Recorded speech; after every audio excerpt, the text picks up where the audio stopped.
1 నుండి 25 వచనాలని 2 భాగాలు చేసి అందులో ఈ 2 భాగాలకి ఒకే అంశం ఏంటి అంటే నమ్మకము ద్వారా నీతిని పొందుకుంటాము. నమ్మకము ద్వారా నీతిమంతులుగా అవుతాడు.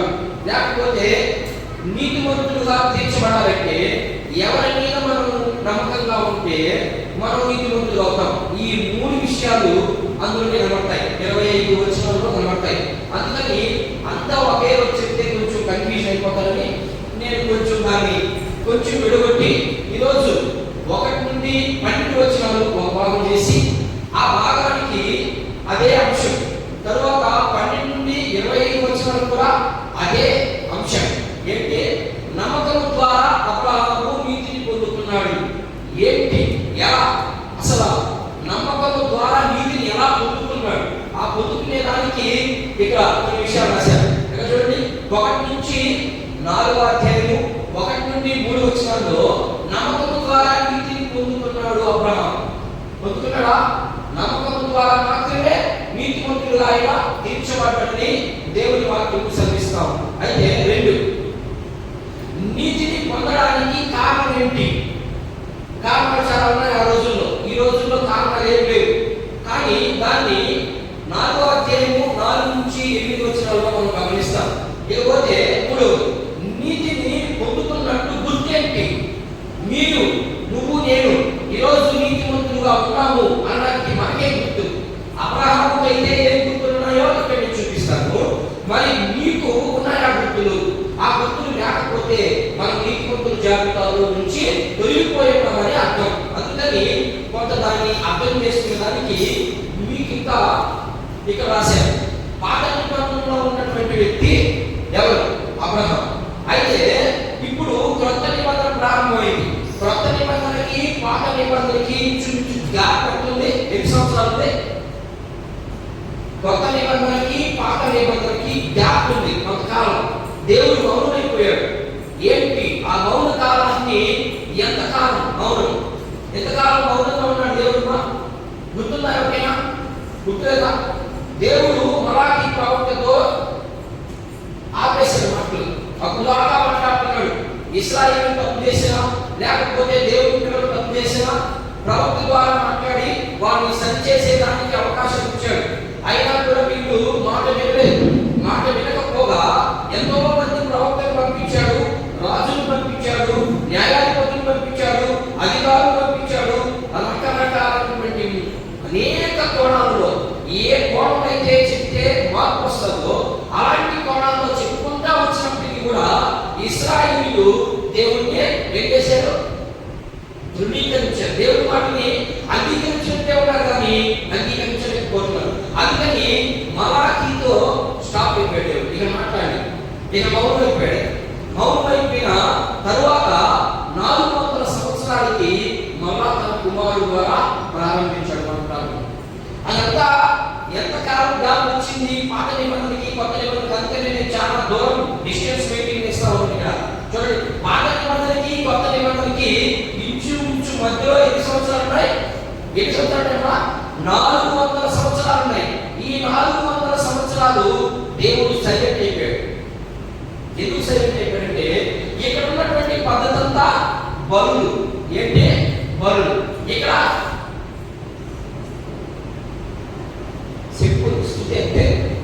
ఇక్కడ బలి అర్పించాలి. వీడు నీతిమంతులుగా తీర్చబడాలి అంటే ఇక్కడ బలి అర్పిస్తేనే నీతిమంతులుగా తీర్చబడతారు. ఎట్లా?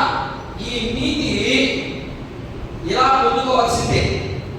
కానీ క్రొత్త నిబంధనలు వచ్చేదానికే జస్ట్ స్తుతి చేసి ఆయన మాట వింటే చాలు, నీతి వచ్చేసింది.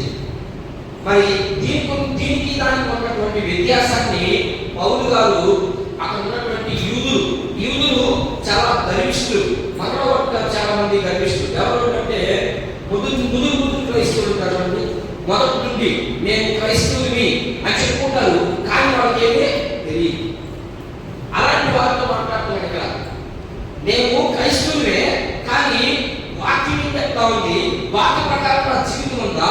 ఒకవేళ జీవితం లేకపోతే నేనేం చేయాలి అనేది ముదురు క్రైస్తవునికి తెలియదు.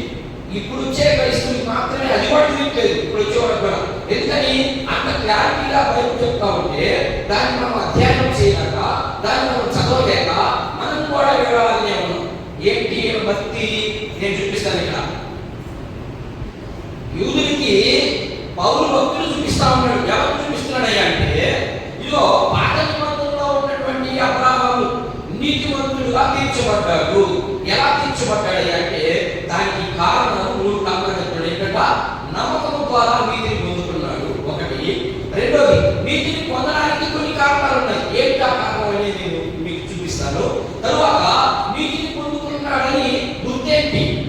ఇశ్రాయేలుకి లేకపోతే యూదులకు ఉన్నటువంటి అహంకారం, గర్వం ఏంటంటే అబ్రహాము సంతానంలో నుండి మేము వచ్చాము కాబట్టి మేము దేవుని పిల్లలు, మీరు దేవుని పిల్లలు కాదు. ఎందుకని? మాకు అబ్రహాము మాకు తండ్రి, దేవుడే చెప్పాడు మాకు ఇతని ద్వారా నేను విస్తరింపజేస్తానని. మనకు అన్ని విషయాలు మనకు తెలుసు. అలా చెప్పుకుంటూ వస్తూ ఈ విషయాలు పొందడానికి వచ్చారు. ఈ మధ్య కాలంలో ఈ కొత్త నిబంధనకి పాత నిబంధనకి 400 సంవత్సరాల వ్యత్యాసం ఉంది. వ్యత్యాసం ఉన్నప్పటికీ అబ్రహాముకి యేసు ప్రభు తెలుసా? వాడిని మనం చూసుకోండి. అబ్రహాము ఏ కాలంలో వాడు ఇంచుమించు ఒక 2000 అనుకుందాం. 2000 కాలంలో ఉన్నాడు. అర్థమైనా? ఇప్పుడు కాలం ఎంత? 25 సంవత్సరాలు. 2025 సంవత్సరాలు. ఈ మధ్యలో వ్యత్యాసం ఉంటుంది. చూడండి ఒకసారి, ఎన్ని వేల సంవత్సరాల గ్యాప్ ఉంది. అబ్రహాముకి యేసు ప్రభుకే, అబ్రహాముకి లేకపోతే యేసు ప్రభు 1వ సంవత్సరం అనుకున్నాం, ప్రారంభం అనుకున్నాం. 2000 నుంచి 1వ సంవత్సరం కంటే గ్యాప్ ఉంది. ఎన్ని వేల సంవత్సరాలు ఉన్నాయి? అంతే కదా, 2000 సంవత్సరాల గ్యాప్ ఉన్నాయి. ఈ 2000 సంవత్సరాలకు ముందే అబ్రహాము ఎవరు? అబ్రహాము యేసుక్రీస్తు ప్రభువును చూశాడు అని చెప్తున్నాడు. ఇక్కడ అర్థమవుతున్నాయా? కన్ఫ్యూజ్ అవ్వకండి. రోమపత్రిక చాలా ప్రాముఖ్యం. ఈ రోమపత్రిక విని కూడా మన హృదయం మార్చబడలేదు అంటే నీవిన భ్రష్టు మనసు కలిగిన వాడిని, భ్రష్టు మనసు కలిగిన వాడే. అంతే. భ్రష్టు మనసు అంటే మీకు ఆల్రెడీ చెప్పాను. భ్రష్టు మనసు అంటే ఏంటమ్మా? భ్రష్టు మనసు గురించి నేను ఆల్రెడీ మీకు ఎబ్రీ పత్రిక చెప్పేటప్పుడు నేను వివరించాను. ఏంటి భ్రష్టు మనసు అంటే? రోమపత్రికలో వస్తుంది అన్నమాట కూడా. ఏంటి భ్రష్టు మనసు అంటే? అర్థం ఏంటి? వింటేదా? ఏంటి అర్థం? భ్రష్టు మనసు అంటే త్రోవ తప్పుకోవడం అంటే. దానికి ఏం చెప్పండి, ఏదో మీరు విచిత్రంగా చూసుకుంటున్నారు. ఉన్న మార్గం నుంచి నువ్వేమో మార్గంలో ఉన్నట్టుంటావు, కానీ నువ్వు త్రోవ తప్పేస్తుంటావు. దానికే భ్రష్టు మనసు అంటారు. బైబిల్ ప్రకారం, లోక ప్రకారం భ్రష్టు మనసు అంటే తాగుబోతు, తిరిగిపోతూ నేను ఏమైనా చెప్తా ఉంటాను మనవాళ్ళు. కానీ బైబిల్ అలా చెప్పట్లేదు. అర్థమైతే బైబిల్ ఏం చెప్తుందంటే నువ్వు ఉన్న స్థితి నుంచి పక్కకు వెళ్ళిపోయావు. నీవు నడవలసినటువంటి మార్గం నుండి నువ్వు పక్కకి వెళ్ళిపోయావు. అది అక్కడ చెప్పే మాట. అయితే ఇక్కడ కొన్ని విషయాలు మనం నేర్చుకునేదానికి ప్రయత్నం చేద్దాం. యూదులకి చెప్తా ఉంటాడు గొడవకి భలే గర్వం. ఎందుకంటే ధర్మశాస్త్రము ఎవరి ద్వారా వచ్చింది? మోషే ద్వారా వచ్చింది. మోషే ఎక్కడి నుంచి వచ్చాడు? అబ్రహాము సంతానం నుంచే మోషే వచ్చాడు. కాబట్టి ఇప్పుడు మేము అబ్రహాము సంతానం నుంచి వచ్చాం కాబట్టి ధర్మశాస్త్రాన్ని మేము పాటిస్తున్నాం కాబట్టి మాకు మాత్రమే రక్షణ, మాకు మాత్రమే విముక్తి. దేవుడి అర్థం కావట్లేదా? అర్థం కావట్లేదా? యూదులకి ఒక గర్వం ఉంది, క్రైస్తవులు కూడా ఒక గర్వం ఉంది. నాకు చెప్పాను క్రైస్తవుల గురించి. అంతమాత్రం ఏ ఉండదో జీవితంలో, వాక్యానుసారమైనటువంటి జీవితమే ఉండదు. అర్థమైందా? ఇప్పుడు యూదులు కూడా, ఎందుకంటే అబ్రహాము సంతానంలో నుండి మేము వచ్చాము, ధర్మశాస్త్రం మాది, ధర్మశాస్త్రంలో ఉన్నటువంటి ఆజ్ఞలు, ఆచారాలు, పద్ధతులు మేము పాటిస్తే మాకు పాపం నుండి విముక్తి. అదే జరుగుతూ ఉంది. ఆటల మధ్య జరుగుతూ ఉంది. భరిస్తే పాపం ఉంది. అదే చెప్తున్నాడు. లేదు బాబు, అవి నిరంతరం అంటే కొంతకాలం మాత్రమే. కంప్లీట్ గా రావాలంటే నువ్వు ఖచ్చితంగా యేసు ప్రభు దగ్గరికి రావాలి. యేసు ప్రభు దగ్గరికి అబ్రహామే వచ్చాడు, నువ్వు రావాలి. అర్థం ఇప్పుడు అర్థమైందా? అర్థమైందా? ఎక్కడున్నా మీరు ఓకే మంచిదే, ఇది ధర్మశాస్త్రం నుంచి వచ్చింది మంచిదే, ఇది మోషే ఇచ్చాడు మంచిదే, ఇది అబ్రహాము పాటించాడు మంచిదే, నేను తప్పని చెప్పట్లేదు. కానీ వీటి వల్ల సంపూర్ణమైనటువంటి పాపం పోదు, సంవత్సరానికి మాత్రమే పోతుంది. మీకు ఇక నిత్య జీవనం పోవాలంటే పాపం అబ్రహాము ఈ బలి కంటే ముందు, ఈ బలి ఇవ్వక ముందే యేసు ప్రభువుని ఎరిగాడు. ఆయన ముందే చూశాడు.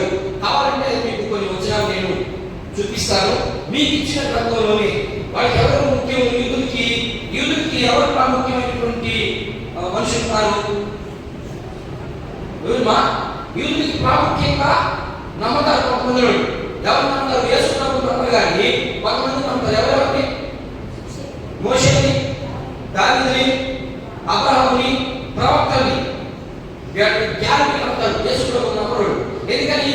శరీర స్వభావం నుంచి వచ్చారు కాబట్టి వీళ్ళు యేసు ప్రభువుని నమ్మరు. అందుకని వీళ్ళకి మార్పు కలిగించాలని ఇప్పుడు పౌలు భక్తుడు ఏం చెప్తున్నాడంటే, లేదా బాబు యూదులారా, నేను చెప్పే భాగం వినండి. అబ్రహాము యేసు ప్రభువుని నమ్ముకున్నాడు ముందుగానే. కావాలంటే మీకు మీ పితరులే అంటే ఎవరు? దావీదు చెప్పాడు, మోషే చెప్పాడు, ధర్మశాస్త్రం చెప్పింది, ప్రవక్తలు చెప్పారు. చెప్పిందంతా ఈయన గురించే, దీని గురించి కాదు చెప్పింది, దీని గురించే చెప్పాడు. మీకు అర్థం అవ్వడానికి నేను కొన్ని విషయాలు చూపిస్తాను. ఇప్పుడు లోపలికి వెళ్దాం. ఇప్పుడు చదువు 4వ అధ్యాయం. అర్థమైందనుకుంటాం. ఇంట్రడక్షన్ చాలా ప్రాముఖ్యం. దీంట్లో నుంచే మీకు అర్థం అవ్వాలి వాక్యం. అందుకని మీకు ఇంట్రడక్షన్ ఎంత క్లియర్గా చెప్తున్నాను. పదే చెప్తున్నాను. చదువుకోండి. రోమీయులకు రాయబడిన పత్రిక 4వ అధ్యాయం 1 నుండి 12 వచనాలు తోటలో చదువుతాం. కాబట్టి శరీర విషయమై ఇక్కడ చూడండి ఏమని మాట్లాడుతున్నాడు పౌలు. నేను ఇక్కడ బాగా గమనించాలి వాక్యాన్ని. ఏం చెప్తున్నాడు ఇక్కడ? కాబట్టి శరీర విషయమై మన అంటున్నాడంటే అర్థం ఏంటి? పౌరుతో పాటు చెప్పుకుంటున్నాడు. పౌరుడు యూదుడు, ఆయన యూదుడు, గ్రీకు దేశస్థుడు. ఆయన అర్థమైందా? యూదామతం నుంచి బెన్యామీను గోత్రంలో నుంచి వచ్చినటువంటి వ్యక్తి ఆయన. అందుకని మన అబ్రహాము శరీరము బట్టి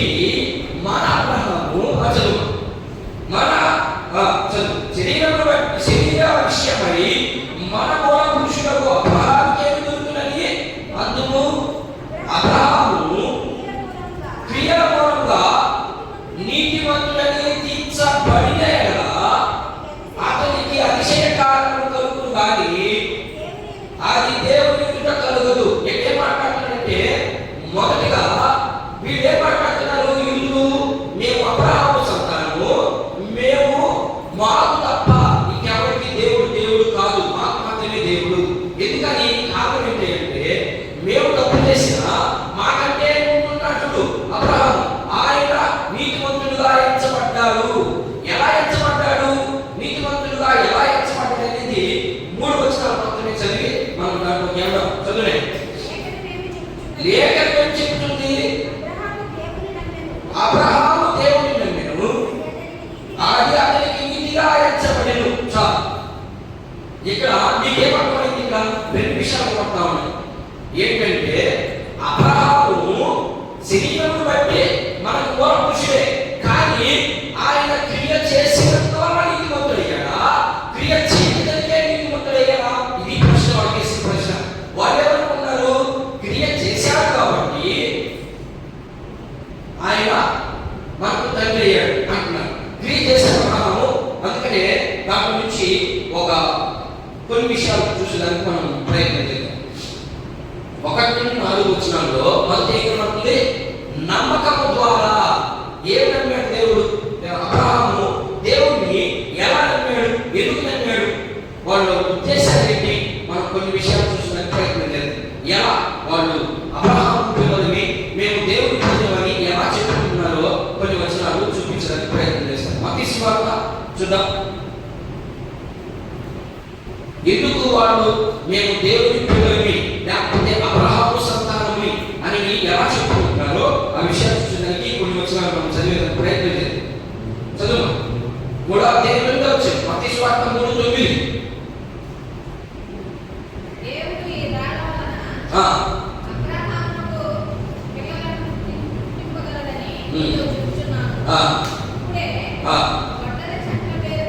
మూడవ అధ్యాయము మత్తయి సువార్త 3వ అధ్యాయము 9వ వచనం.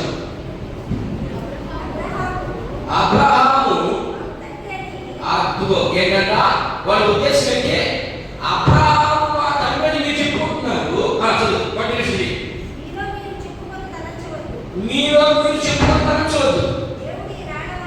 దేవుని రావడం వలన అబ్రహాముకి పిల్లలు పుట్టింపగలరని మీతో నిశ్చయముగా చెప్పుకుంటున్నాను. ఎవరు మాట్లాడుతున్నారు ఈ మాట? బాప్టిస్టు యోహాను మాట్లాడుతున్నారు మాట. ఈ మాట వాళ్ళకి, ఇదిగో యూదులారా, మీరు అబ్రహాము పిల్లలని మీరు అనుకుంటున్నారు, మంచిదే. కానీ దేవుడు తెలుసుకుంటే అబ్రహాముకి ఈ రాళ్ళతో పిల్లలుగా తయారు చేయగలరు, అంత గొప్పవాడే. అందుకని మీరేమనుకున్నారు? అబ్రహాముకి మేము పిల్లలమి, దేవుడు మాకే దేవుడు, గొప్పవారికి దేవుడు కాదని మీరు అనుకున్నాడు. లేదు లేదు, దేవుడు అందరికీ దేవుడే అని ఒక విషయం చెప్తాడు. ఇప్పుడు మళ్ళా యోహాను సువార్త 8వ అధ్యాయం చూద్దాం. చాలా వచనాలు ఉన్నాయి ఇక్కడ. పౌలు మీద లేకపోతే మాటలు మాట్లాడుతున్నారు వాళ్ళు. ఎందుకని? నువ్వు చెప్పేదంతా ఉత్తినే, నువ్వు కావాలని చెప్తున్నావు. ఇప్పుడు నన్ను అంటున్నాను, మీరు ఉత్తినే చెప్తాను నేనని. అందుకని మీకు కూడా పౌరుని ఏ రీతిగా అనుకున్నారో ఉన్నది చెప్తే ఇంకే అట్లాగే ఉంటుంది. అర్థమైందా? సత్యాన్ని బయట తీస్తే ఇంకే అట్లాగే ఉంటుంది. లేని కనిపించి చెప్తే చాలా బాగుంటుంది అనుకుంటున్నటువంటి యూదులు. చూద్దాం యోహాను సువార్త 8వ అధ్యాయం 33వ వచనం, 33, 39 డాక్టర్గా. యోహాను శుభవార్త వారు 8వ అధ్యాయం, మేము అబ్రహాము సంతానము, ఏంటంట? ఏంటో వారు మేము అబ్రహాము సంతానం, మేము ఎన్నడూ ఎవరికి దాసులుగా ఉండలేదే అంటాడు. ఇప్పుడు ఎవరికి దాసులుగా లేనివాడు ఇక్కడ ఆగము. ఎవరికి దాసులు కాదు మేము అంటున్నారు, అంతేనా? అంతే. పాపానికి దాసులు కదా అయ్యే కదా, ప్రతి ఒక్కరు పాపానికి దాసులు అయ్యే కదా. ఇప్పుడు 39 వచ్చించారు. 39 అందుకు వారు ఆయనతో మా తండ్రి అబ్రహాము అని, యేసు మీరు అబ్రహాము పిల్లలైతే అబ్రహాము చేసిన క్రియలు చేతులు దేవుని వలన నిన్ను సంగతి సత్యమును మీకు చెప్పిన వాడైన నన్ను మీరు సంపదొస్తా ఉన్నారు. ఏం చెప్తున్నాడు? అబ్రహాము ఏం చేశాడమ్మా? అబ్రహాము క్రియ చేశాడు అన్నాడు. ఏ క్రియ చేశాడు అబ్రహాము? అబ్రహాము క్రియ చేశాడు. మీరు అబ్రహాము పిల్లలైతే అబ్రహాము ఏ క్రియ అయితే చేశాడో అదే క్రియ మీలో కనపడాలని అంటున్నాడు పౌలు. ఏం కనపడుతుందో వాళ్ళకి? అబ్రహాము ఏ క్రియ చేశాడు? ఏమన్నా క్రియ చేశాడు అబ్రహాము? ఆయన చేసిన క్రియ వల్ల నమ్మడమే. ఇంకేం చెప్తుంది ఆయన? మీకంటే గొప్పవాడు కాదు ఆయన నన్ను అడిగితే. అర్థమైందా? మీరు కూడా అడిగితే అబ్రహాం కంటే గొప్పవాడు అవుతారు మీరు దేవుడు కదా.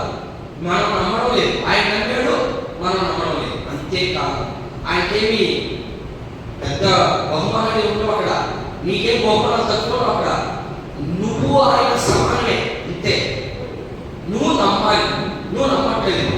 ఒకవేళ నమ్మినా ఇట్టొక సాప అట్టొక సాప, అంటే తూర్పు గాలి కొట్టిందనుకో తూర్పు వెళ్తాం, పడవ గాలి కొట్టిందంటే పడవ వెళ్తాం. వెళ్ళినప్పుడు నీకెక్కడి నుంచి వచ్చింది నమ్మకం? నీకెక్కడి నుంచి వచ్చింది నీతి?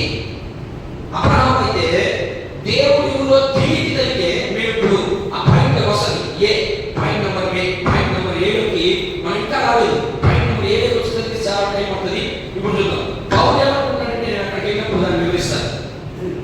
ఇప్పుడు పౌలు ఏమంటున్నాడంటే, పౌలు చెప్పే బోధనకి తప్పు, పౌలు చెప్పే బోధనకి కూడా తప్పు అని అనుకుంటున్నారు. కాబట్టి వాళ్ళకి ఇప్పుడు రుజువులు చూపిస్తా ఉన్నాడు. ఏ రుజువులు చూపిస్తా ఉన్నాడంటే చూద్దాం ఒకసారి. కొన్ని వచ్చినా చూద్దాం. అపోస్తలుల కార్యముల గ్రంథం 15వ అధ్యాయం. పౌలు మీద ఎలా తిరుగుబాటు చేశారు చూద్దాం. అపోస్తలుల కార్యముల గ్రంథం 15వ అధ్యాయం 1వ వచనం చూడండి ఒకసారి. అమ్మా కొందరు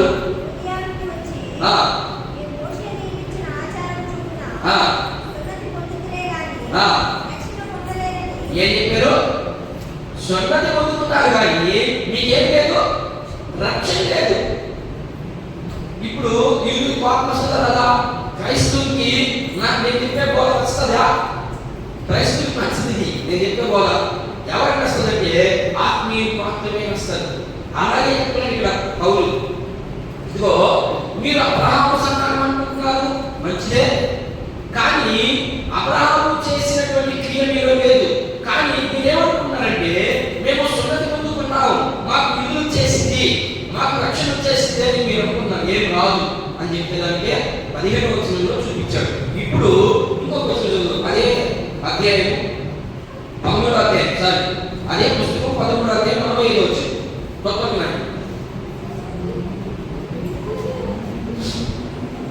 అపోస్తలుల కార్యక్రమము 13వ అధ్యాయము 45వ వచనం. యూదులు జన సమూహం చూసి దూషిస్తూ ఏం చెప్తున్నారు? పౌలు చెప్పేదంతా అవుతుందే నసాజోడమ్మా, ఇక మీరు నసాజోడ ఏంటంటే ఓడి చెప్పేదంతా అవుతుందే. ఎవరు చెప్పేది? ఎవరు చెప్తున్నా? పౌలు చెప్పేదంతా అవుతుంది అక్కడ, ఇక్కడ మీ పాస్టర్ చెప్పేదంతా అవుతుందే. నిజం చెప్తున్నాడు అసలు అవకాశం తెలుసా? వాక్యం తెలుసా? ఒకటి అదే కదా, వాక్యం నిజం చెప్తే ఎవరు చెప్తారా? ఇప్పుడు పౌలు చెప్తాడు, బాబు మీరేమో అబ్రహాము పిల్లలే, నేను కాదను, కానీ అబ్రహాము చేసినటువంటి క్రియ మీలో లేదు. ఏంటి అబ్రహాము చేసిన క్రియ? ఆయన నమ్మాడు. మీరు ఇప్పుడు ఏం చెప్తున్నారు? నమ్మలేకపోతున్నారు. ఇదిగో ఈయన బాబు సృష్టికర్త అని నేను చెప్తున్నాను, మీరు నమ్మలేదు. మీరు ఎంతసేపు మీకు జీవితానికి వెళ్తున్నారు. ఏమి మాకు మోషే ఇచ్చిన ధర్మశాస్త్రం ముఖ్యం, ఈయన ముఖ్యం కాదు, ఈయనే మాకు ముఖ్యం అంటున్నారు. నేనేమంటాను, ఒరే బాబు ఇదంతా ఇచ్చింది ఈయనే, కావాలంటే అబ్రహాము ద్వారా అబ్రహాము దేవుడిని నమ్మాడు, దావీదు యేసు ప్రభువుని నమ్మాడు, మోషే యేసు ప్రభువుని నమ్మాడు, ప్రవక్తలు యేసు ప్రభువు, ఈయనందరూ నమ్మింది ఈయన్ని. కానీ ఇది నీకు ఛాయ అంతవరకే, జస్ట్ ఇలా చేస్తే నీకు విడుదల వస్తుందని కొంత నీకు అవగాహన కలిగేదని చెప్పాడు బాబు అంటే రేపు వరదాయని చెప్పినంతా బుద్ధిదే.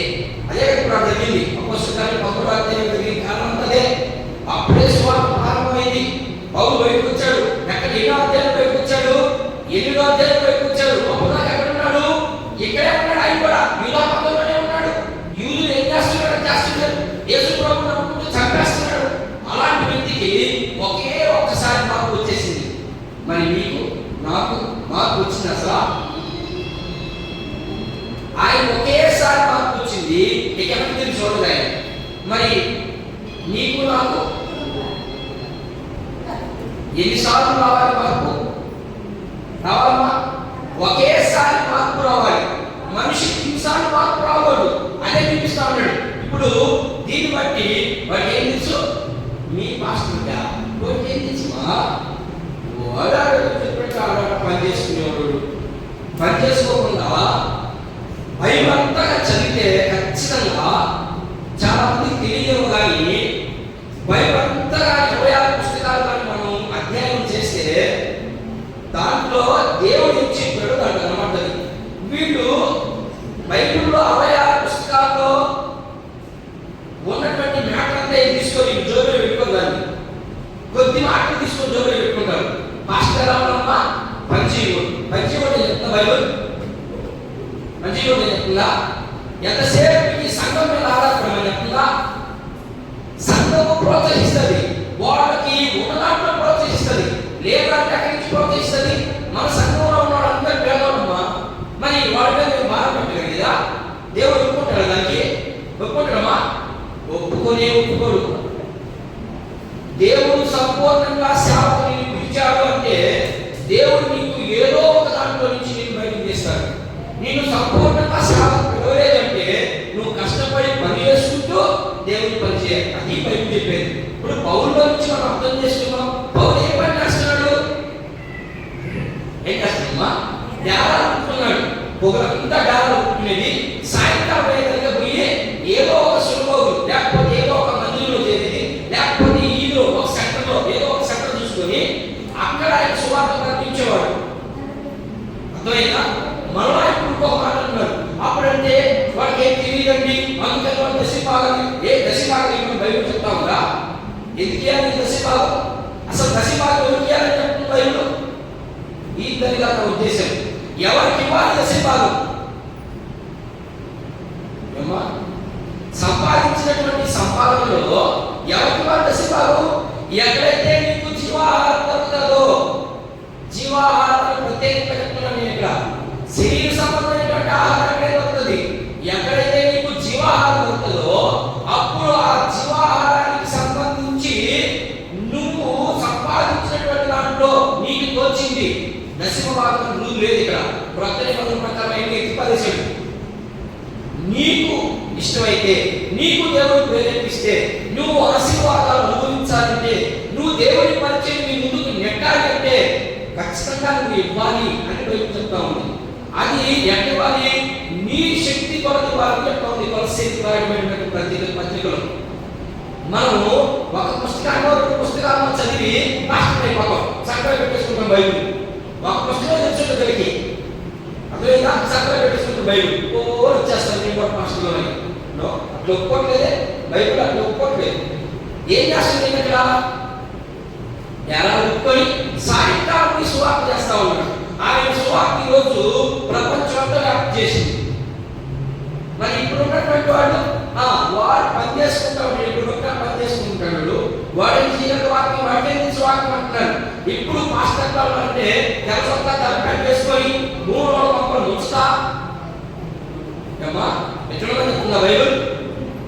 ఏం చెప్పదు. ఇక్కడ ఏం చెప్తున్నాడంటే, ఓరి బాబు మీరు అబ్రహాము సంతానమే, కానీ మీకు అబ్రహాములో ఉన్నటువంటి క్వాలిటీస్ మీలో లేవు, కాబట్టి మీరు జాగ్రత్త పడండి అని వారికి కొన్ని హెచ్చరిస్తా ఉన్నాడు. చూద్దాం 14వ అధ్యాయం, అదే అపోస్తలుల కార్యము 14వ అధ్యాయము 5 చూస్తున్నాడు సార్. అపోస్తలుల కార్యక్రమంలో చాలా విషయాలు వస్తాయి మనకు, ఎందుకంటే అక్కడ అపోస్తలుల కార్యం అంతా కూడా సువార్త ఎక్కువ ప్రకటించాడు. అపోస్తలుల కార్యక్రమము 14వ అధ్యాయం 5 చూడండి. భక్తులు చూడండి. మరియు అన్యజనులను యూదులను తమ అధికారులతో కలిసి వారి మీద పడి వారిని అవమానపరిచి రాళ్ళు చంపవాలని నుండిరి. ఎవరెవరిని ఇక్కడ? పౌలుతో పాటు వినోడిని. పౌలు సువార్త చేస్తాడు. మొదటి ప్రయాణం ఇది. మొదటి ప్రయాణంలో ఎవరు ఉన్నారు? పౌలుతో కూడా ఎన్ని ప్రయాణాలు చేశాడు? మొత్తం 3 ప్రయాణాలు. తొలి ప్రయాణంలో ఎవరు ఉన్నారు? ఎవరు బయలుదేరారు? యెరూషలేము నుంచి బర్నబాసు, పౌలు వీళ్ళిద్దరు వెళ్ళారు. వీళ్ళిద్దరు సంపాదన చూశారట. మరి ఈరోజు సత్యం చెప్తే నేను చెప్తాను. ఇప్పుడు నేను ఎప్పుడైనా అనుకోండి, వాడికి ఏం తెలుసు? వాడు ఇప్పుడు బయట ఆడ పని చేసుకుంటా ఉంటాడు, బయట జరుపుతూ ఉంటాడు. సరే ఇంకా చూద్దాం. 17వ వచ్చిన 19వ వచ్చిన అదే అధ్యాయం 19 అదే అధ్యాయం 19 వచ్చి అమ్మా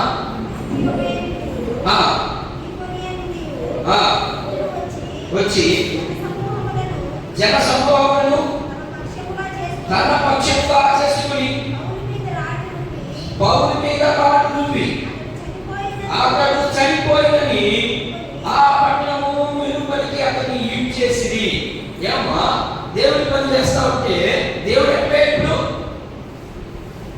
ఆలోచన చేస్తున్నా అని చెప్పే వాక్యాన్ని పౌలు చేసిన పని దేవుడి పని. మరి దేవుడే అంటాడు ఈ వాటలో 9 రాళ్ళు తీసుకొని కొట్టి చంపేస్తా ఉన్నారే పౌల్ని. ఎక్కడే దేవుడు ఆలోచన చేస్తా ఉందా? దేవుడితే అసలు దగ్గర కదా, దేవుడే కదా కాపాడాలి. నిన్న ఒక యాక్సిడెంట్ జరిగింది. నిన్న మనం ఒక యాక్సిడెంట్ జరిగింది. బస్సు కింద బైక్ ఎక్కిపోయి బైక్ ఏదో మొత్తానికి ఉంది. కర్నూలులో జరిగింది. ఎంతమంది చచ్చిపోయారు? 20 మంది అసలు మసిపుట్టి అయిపోయారు. కనబడడం కూడా కనబడలేదు నాచుకి. ఒక కుటుంబానికి చెందిన పిల్లకాయలు, భార్య భర్త, 2 పిల్లలు భస్మం అయిపోయారు అసలు. ఇవన్నీ దేవుడు కావాలని జరిగిస్తున్నాడా? అన్ఎక్స్పెక్టెడ్ గా జరిగిస్తున్నాడా? ఎంత జరిగిస్తున్నాడు ఇవన్నీ? ఇప్పుడు పౌరు మీదకి వాళ్ళు పోతా ఉంటే దేవుడు ఆడలేడు. గమనించకూడదు కదా, దేవుడు వచ్చి చేయకుండా పెట్టాలి కదా. ఒకవేళ ఆయన ఓం నీ పడుకుంటే చుట్టూ ఏమొచ్చేవా రాళ్ళే వస్తా ఉన్నాయి మాత్రం తగకూడదు కదా. మరి ఆ వాటిని ఇప్పించుకున్నాడే. మరి ఈరోజు సత్యం నిందం రావా, అవమానం రాదా, నీ ఇంట్లో నీకే సత్యం అయిపోతావు. బయటే నేను చెప్పట్లేదు.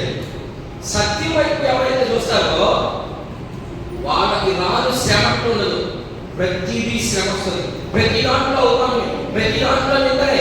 వాటన్నింటిలో నుండి నువ్వు మార్గం తట్టుకోకుండా నడిచినప్పుడు మాత్రమే నీవు నీతిమంతుడుగా అవుతావు. అదే జరిగింది అబ్రహాముకి. ఇన్ని విషయాలు చూపిస్తా ఉన్నాడు. ఏమని? అబ్రహాము నీతి త్యాగొచ్చిందా? ఆయన దేవుడిని రాదు ఎవరన్నాడు? అంతకు ముందు చేస్తున్నటువంటి దేవుడు దేవతలు వదిలేసి ఒక్కసారి పిలిస్తే బయటకు వచ్చేసేది అసలు ఎంత అనుకుంటాడు? ఆయన ఎలా బాబు క్రియ నీది క్రియ కాదని చూపించడానికి నేను చెప్తా ఉన్నాడు. ఎన్నో మాట్లాడుతాం. ఇంకా కొన్ని విషయాలు చూద్దాం. 17 పక్కన చూద్దాం.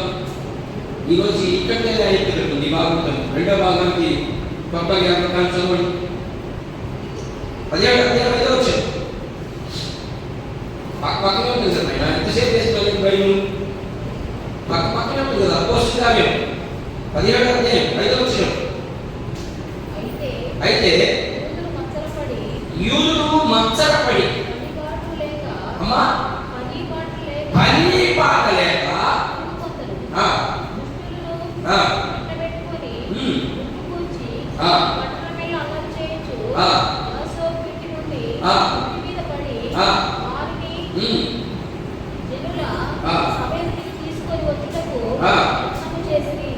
ఏం చేశారమ్మా? ఎంత భయంకరమైనటువంటి సిచ్యువేషన్ జరిగింది పౌరుకి. అయినా వదిలిపెట్టాడు దేవుని సేవని? ఏం వదిలిపెట్టలేదు. దేవుని పని ఖచ్చితంగా ప్రతి ఒక్కరు ఈ ముక్కలు చాలు మీరు దేవుని పని చేయడానికి. ఇప్పుడు మీ చేతికి బయట వచ్చిందంటే పౌరు ఎంత కష్టపడినట్టు చూడండి. మరి మీ మాట్లాడుతుందంటే అసలు దేవుణ్ణి ఇదిగో ఈ విషయంలో మీరు నమ్మకంగా ఉంటే చాలు, మీకు మీ పట్టణం ఫ్రీగా వస్తుంది చెప్తున్నాడు అంటే మనం ఎంత చేసినా ఇంకేమన్నా ఉందా? పౌరు చేసినట్టు మనకు బత్యా ఏమ్మా ఆలోచించేకి. పౌరు ఈడ్పించుకున్నాడు, అవమానపడ్డాడు. కాబట్టే పౌరు బయట చేతికి వచ్చింది. ఈ విషయాలు చూపిస్తా ఉన్నాడు. ఇది చివరిగా మనం చూద్దాం. కొరింథీయులకు రాసినటువంటి పత్రిక 11వ అధ్యాయం 4వ వచనం చూడండి. 2వ పత్రిక 19 చదవాలి. చాలా విషయాలు ఉన్నాయి. కొరింథీయులకు రాయబడినటువంటి 2వ పత్రిక 11వ అధ్యాయం 24వ వచనం. యూదుల చేత 5-6 మార్లు ఎన్నిసార్లంట? యూదుల చేత వీడు చెప్పేది అబద్ధము అని చెప్పే కొట్టేది ఆయన. ఎవరు చెప్పేది? నేను చెప్పేది అర్థమవుతున్నాక అసలు అర్థమవుతున్నా? యూదులు మత్సరపడ్డారు. వారి లేనిపోయి సాటి చెప్పారు. ఏమని? వీళ్ళు చెప్పేదంతా ఉత్తినే ధర్మశాస్త్రం అంతా చెప్పలేదు మనకి, మన పెద్దోళ్ళు అలా బోధించలేదు మనకి, వీళ్ళు చెప్పేది ఉత్తినే అని ఆయన ఎన్నిసార్లు కొట్టారమ్మా? ఒకటి తక్కువ 40 దెబ్బలు అంటే 39 దెబ్బలు కొట్టారు. 39 దెబ్బలు ఎన్నిసార్లు కొట్టారు?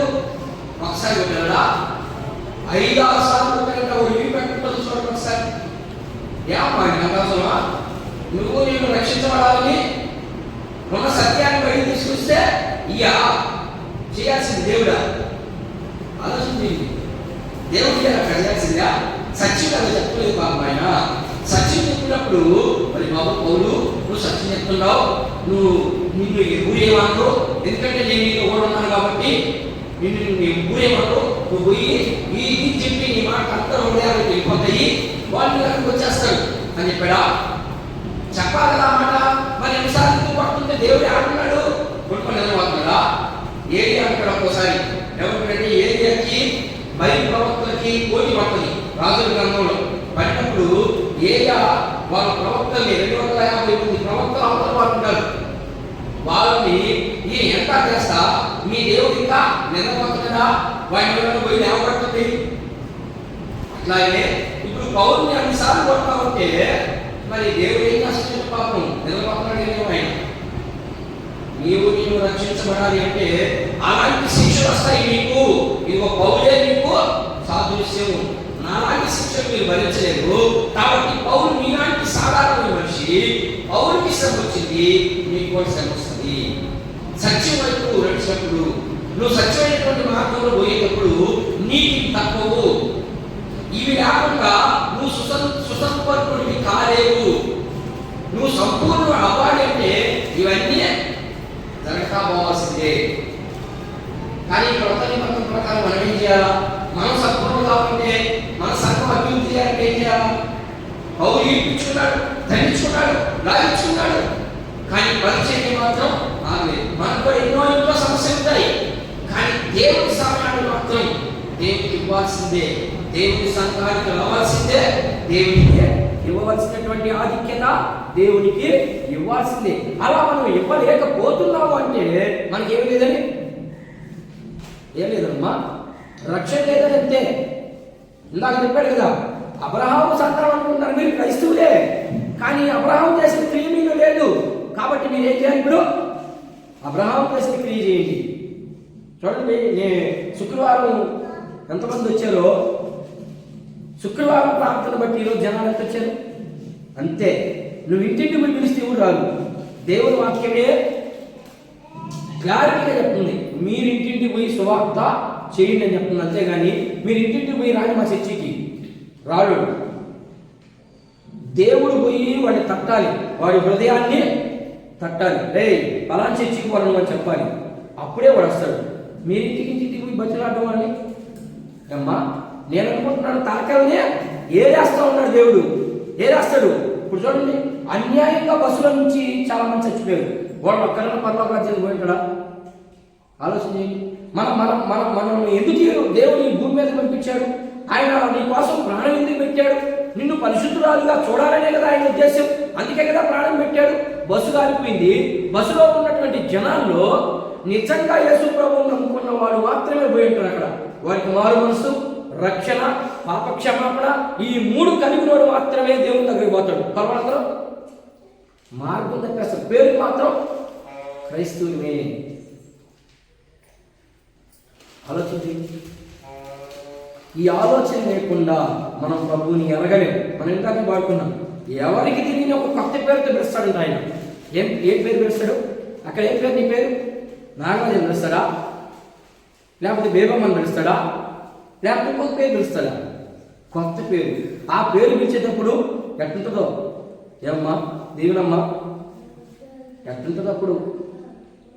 ఆహా, ఆ సంతోషము ఇక్కడ నువ్వు సచ్చినంత, నువ్వు బ్రతికినంత కాలము సంతోషపడిన సంతోషము ఒకే ఒక్క నిమిషం వస్తుందా? దేవుని దృష్టిలో 1000 రోజులు 8 దినాలతో సమానం, ఒక్క దినంతో సమానం. అంతే. నువ్వు 1000 దినాలు నీకు వచ్చిన మంచి పేరు ఆ ఒక్క క్షణంలో వస్తుంది. ఒక్క క్షణంలో వచ్చిందంటే ఇక యుగ యుగాలు ఉంటావు ఆయనతో పాటు. టైం లేదు దానికి. ఇక ఈ ప్రాణానికి ఇక సావు లేదు. అర్థమైందా? మరి ఈ ప్రాణానికి సావు లేనప్పుడు మరి నీ ప్రయాస ఎట్లుండాలా? ఆలోచన చేయండి. 100 ఆలోచన అసలు అదే చెప్తున్నాడు. ఏ బాబు, నమ్మకం ద్వారా నీతిని పొందుకున్నాడు. ఆయన ఎలా పొందుకున్నాడంటే అన్ని ఉదాహరణ చూపిస్తూ ఉంటాడు. ఎన్ని వచ్చినప్పుడు నేను అప్పుడు ఇచ్చేసాను, చాలా వచ్చినాను ఇచ్చేసాను, చాలా రాశాను దానికోసం మీకు బాగా అర్థం అవ్వాలని. కానీ అన్ని విషయాలు చెప్పలేకపోతుంది. చెప్తే అక్కడే ఆగిపోతాను నేను. చూద్దాం ఇంకొకసారి. తెస్సలోనికీయులకు రాయబడినటువంటి పత్రిక 2వ అధ్యాయం, మొదటి పత్రిక 2వ అధ్యాయం 14-16 వచ్చినాడు. త్వరగా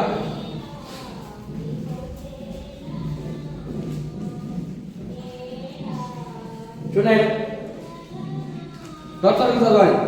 తెస్సలోనికీయులకు రాయబడిన పత్రిక 2వ అధ్యాయం 14-16 వచ్చినాడు.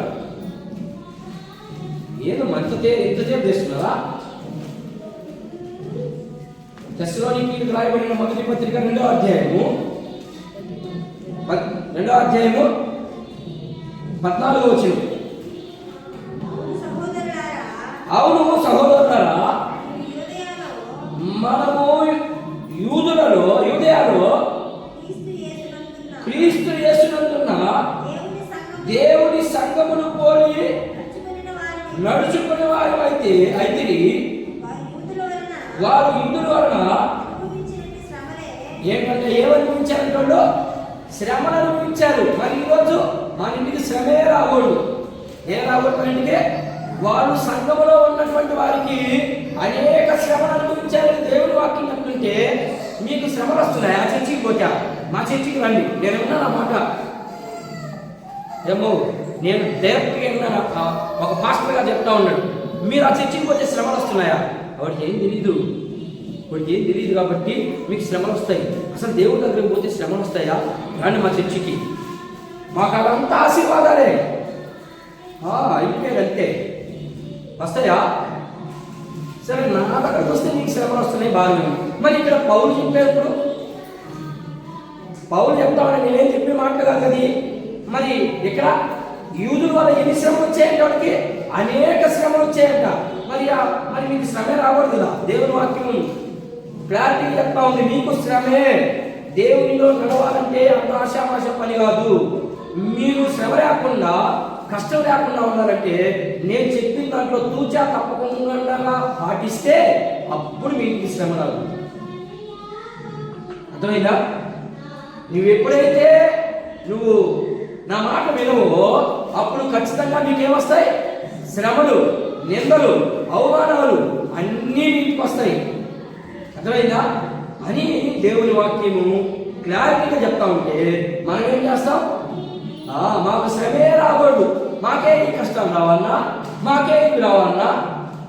నువ్వు వస్తున్నావంటే నీలో ఉన్నటువంటి మలినాన్ని తీసేయడానికి శ్రమ వచ్చింది. నీకు శ్రమ, కష్టము, కన్నీళ్ళు వస్తున్నాయంటే నీలో ఉన్నటువంటి మలినాన్ని తీసేయడానికి దేవుడు నీకు ఆపాదిస్తాడు. కొన్ని నువ్వు చేసుకున్నందుకు వస్తాయి. ఇవన్నీ మనం మనసులో పెట్టుకోవాలి.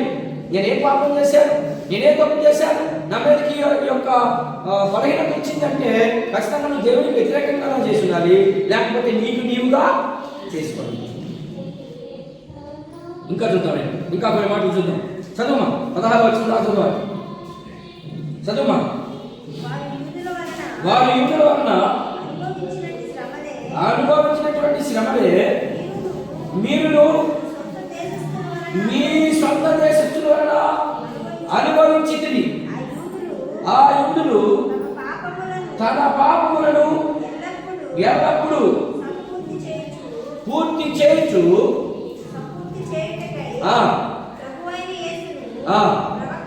ప్రవక్తలను చంపి మమ్మల్ని హింసించి అన్యజనుల రక్షణ పొందుటకై వారితో మేము మాట్లాడకుండా మమ్మల్ని ఆటంకపరచుచు దేవునికి ఇష్టలు కాని వారును మనుషులందరికీ విరోధులై విన్నారు. దేవుని ఉగ్రత తుదముట్ట వారి మీదకి వచ్చాను. మనం ఏం చేయాలి? ఏం చేయాలమ్మా? సత్యాన్ని మాత్రమే చెప్పాలి. అది అక్కడ ఉన్నటువంటి మాట. ఉన్నది ఉన్నట్టు సత్యం అని చెప్తానంటే ఏంటంటే నేను చెప్పేది కొరవాడు చెప్పేది అబద్ధం అని కాదు నా ఉద్దేశం. సత్యము అంటే అర్థం ఏంటంటే ఉన్నది ఉన్నట్టుగా బోధించడమే సత్యం. అర్థమైందా? దాన్ని నేను సత్యం అని మాట్లాడతాను. మీకు సత్యం అంటే నేను చెప్పేది అబద్ధమా అనుకోబాకండి పక్కోళ్ళు. ఉన్నది ఉన్నట్లుగా బోధించడమే సత్యము. అందుకని ఆ సత్యాన్ని మాత్రమే మనం తెలియపరచాలి. ఇప్పుడు ఏమొస్తుందా? సత్యము చెప్పకుండా ఉంటే ఏమొస్తుందంటమ్మా? దేవుని ఉగ్రత వాడి మీదకి వస్తుంది. వచ్చింది ఇప్పుడు అసలు మా మీదకి వస్తుందండి. సత్యం విన్న వాడి మీదకి వస్తుంది దేవుని ఉగ్రత. సత్యం విన్న వాడి మీదకి ఏమొస్తుంది ఉగ్రత? మీరు అనుకుంటున్నారేమో. ఖచ్చితంగా ఈ భూమి మీద అనుభవించి పోవాల్సిందే. దేవుడు అన్యాయస్తుడు కాదు. నువ్వు చేసిన మేలులు, నువ్వు దేవుడి కోసం చేసినటువంటి ఆ యాగం ఇందాక తీసుకున్నావు, తీర్మానం తీసుకోవాలి. ఆ తీర్మానం సరైనది కాకపోతే నీకు లేనిపోని హింసలే, నీకు లేనిపోని శ్రమలే, నువ్వు తట్టుకోలేవు. అలాంటి భయంకరమైనటువంటి సిచ్యువేషన్ కనిపిస్తాడు దేవుడు. చేసిన తీర్మానం ఎలా ఉండాలంటే తీసుకునేటప్పుడే ఉండాలి ఒక తీర్మానం. నేను సచ్చినా, నేను బ్రతికినా దేవుడిని విడిచి ఇక వెనక తిరిగి చూడండి నేను అనే తీర్మానంలో వచ్చినప్పుడు మాత్రమే నీవు రక్షణలో కొనసాగుతావు. లేకపోతే రక్షణలో నువ్వు కొనసాగా లేవు అని దేవుని వాక్యం చెప్తా ఉన్నాం. ఇంకా చూద్దాం కొన్ని విషయాలు, కొన్ని మాటలు మనం చూసి మనం ముగించుకునేదానికి ప్రయత్నం. ఈ విషయం ఎక్కడికైనా అయిపోయింది. అబ్రహాము నీటిని ఎలా పొందుకున్నాడు చూడండి ఒకసారి. వీటిలో ఏ భాగం నీటిని పొందుకునే దానికి కారణాలు ఇవి. ఈ కారణాల దగ్గర నేను రావట్లేదు. నమ్మకం ద్వారా నీటి పొందుకున్నాడు అన్నాడు కదా. ఏంటి? ఎలా పొందుకున్నాడు నమ్మకం ద్వారా. ఆ ఏ పాయింట్ మాత్రం చెప్పి నేను కూర్చోడానికి ప్రయత్నం చేస్తాను. చదువుతాం చూడండి. 15వ అధ్యాయము 6వ వచనం. 15:6 ఆదికాండము 15వ అధ్యాయం చూడండి. ఆయన నీతి ఎలా పొందుకున్నాడు ఈ ఒక్క విషయం చెప్పి నేను కూర్చోడానికి ప్రయత్నం చేస్తాను. అతడు యెహోవాను నమ్మెను, ఆయన ఎవరికి నీతిగా ఎంచబడ్డాడు? దేవునికి నీతి అయింది. ఏమని నమ్మాడంతే. నమ్మాడు కాబట్టి ఆయన నీతిమంతుడుగా తీర్చబడ్డాడు అన్నాడు. ఇప్పుడు దేవుడు ఎవరో తెలుసా అబ్రహాంకి? తెలియదు కదా. మరి తెలియనప్పుడు నీతిమంతుడుగా ఎలా తీర్చుతాడు దేవుడు? ఒక నీతిమంతుడుగా తీర్చబడాలి అంటే చాలా ప్రాసెస్ ఉంది దానికి. ఇప్పుడు అబ్రహాంకి ఏమైనా ప్రాసెస్ జరిగిందా? ఏ ప్రాసెస్ జరగలేదు అక్కడ. ఎందుకు జరగలేదు? కారణం, ఇప్పుడు మనం పాపాలు పోవాలంటే మనం ఏం చేయాలమ్మా? మనకు చాలా పర్పస్ ఉంది కదా, చాలా ఉంది, చాలా పర్పస్ కూడా ఉంది దానికి. ఏంటి? మన పాపాలని ఒప్పుకోవాలి, మారు మనసు రావాలి, రక్షణ పొందుకోవాలి, ఆ తర్వాత బాప్టిజం తీసుకోవాలి, ఆయనతో పాటు నడిస్తేనే మనకు రక్షణ. ఇప్పుడు అబ్రహాంకి అంటే జస్ట్ నమ్మాడు, విశ్వసించాడు, వచ్చేసింది. దానికి వచ్చేసింది అంటే దాని అర్థం ఏంటి? నీతిగా ఎంచబడ్డది, దేవునికి నీతిగా ఎంచబడ్డది అంటే దీన్ని గ్రీకులో ఏమంటారంటే ఈ పదాన్ని అబ్రహాము నమ్మెను, అబ్రహాము నమ్మినందువల్ల అతడు నీతిమంతుడుగా ఎంచబడెను అనే మాట కనబడింది. ఇప్పుడు మనకు ఎంచబడెను అనే మాటకి గ్రీకులో ఒక ఒక ఒక అర్థం ఉంది. ఏంటంటే మీకు అర్థమయ్యేదానికి, బ్యాంకులో నా పేరు మీద ఒక 2 కోట్లు ఉంది అనుకుందాం. ఈ 2 కోట్లు నీ అకౌంట్లోకి ట్రాన్స్ఫర్ చేస్తే దాన్ని ఎంచబడడం అంటాం. ఉదాహరణకి మీకు అర్థమయ్యేదానికి ఒక మాట చెప్తాను. అబ్రహాం మీద చాలా పాపం ఉందా? అబ్రహాం మీద చాలా పాపం ఉంది కదా. అంతకు ముందంతా విగ్రహాలలో ఉన్నాడు కదా. ఇప్పుడు అబ్రహాము ఎలా నీతిమంతుడయ్యాడంటే ఈ అబ్రహాములో ఉన్నటువంటి పాపం అంతా ఎవరి మీదకి వెళ్ళింది? ఇప్పుడు ఏమ్మా, అబ్రహాములో ఉన్నటువంటి పాపము ఇప్పుడు ఎవరి మీద పోయింది? ఎంచబడిను అనే పదం కనబడింది కదా. ఆ ఎంచబడిన అనే పదము ఎలా ఎత్తపోయింది? దేవుని నమ్మాడు. ఎవరు? అబ్రహాము నమ్మాడు. నమ్మకంగానే ఈ పాపం ఏమైంది? కొట్టివేయబడింది. ఎవరి మీద పోయింది? యేసు ప్రభు మీద పోయింది. అందుకని అబ్రహాము ఏమైపోయాడు? నీతిమంతుడుగా ఎంచబడ్డాడు. దీన్ని తరలించుట అంటాం. తరలించుట అంటాం. జస్ట్ నమ్మాడు. ఇప్పుడు ఏమైంది? అబ్రహాము మీద ఉన్నటువంటి పాపాలంతటినీ తీసేసి యేసు ప్రభు మీద ఉన్నటువంటి నీతంతా ఆయన అకౌంట్లో పడిపోయింది. ఇప్పుడు ఏమైపోయాడు ఆయన? అదే చెప్తా ఉన్నాడు ఇక్కడ. అబ్రహాము నమ్మాడు. ఏంటంటే నీతిని ఎలా పొందుకున్నాడు అనే దానికి ఒకే ఒక్క మూల పాయింట్ ఏంటంటే అబ్రహాము దేవుడిని నమ్మాడు. నమ్మకంగానే ఆయనలో ఉన్న పాపం పోయింది. యేసుక్రీస్తు ప్రభు మీద ఉన్నటువంటి ఆ యొక్క పరిశుద్ధత అబ్రహాం మీదకి వచ్చింది. అందుకని ఆయన ఎబ్రీ పత్రిక 13వ అధ్యాయం 10వ వచనంలో మనకి ఏం కనబడుతుందంటే ఆయన పునాదులు కలిగినటువంటి పట్టణాన్ని ముందుగానే చూశాడంట. ఆ పట్టణమే యేసు ప్రభు. మీకు అర్థమైంది అనుకుంటాను. అర్థమైందా? సరే, ఇద్దరితో ఈ భాగాన్ని మనం ముగించి ఇక 2వ పాయింట్ ఉంది, 3వ పాయింట్ ఉంది. ఎంతో చూడండి స్టోరీ. మీకు చాలా విషయాలు మీకు చెప్పలేదు, సమయం సరిపోవడం లేదు. మీకు సమయం సరిపోవాలి అంటే ఖచ్చితంగా మీరు బైబిల్ ట్రైనింగ్కి రావాల్సిందే. బైబిల్ ట్రైనింగ్ కాదు,